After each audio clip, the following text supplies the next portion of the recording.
పనే దైవం అనుకుంటే నీకు ఏ దేవుడు అవసరం లేదు. స్పెషల్గా దేశానికి సేవ చేయని అవసరం లేదు. 10 మందికి తిండి పెట్టాలి. సొసైటీని సీరియస్గా తీసుకోవద్దు. లుచ్చాలు లఫుట్లు తప్ప ఎవరున్నారు అక్కడ? పని చేసుకో, దాచుకో, అమ్మ నాన్నని నాన్న వాళ్ళని చూసుకో. అలా ఆకాశంలోకి చూడు, పక్షులన్నీ మైగ్రేట్ అవుతున్నాయి. ఈ సమ్మర్లో నువ్వు మాత్రం ఇక్కడ ఏం పీకుతావు? వాటిలాగే నువ్వు ట్రావెల్ చేయి. అలా తిరిగిరా.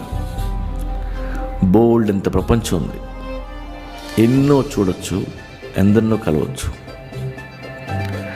అనుక్షణం బతికితే చాలు, అదే జీవితం. ప్రేమించటం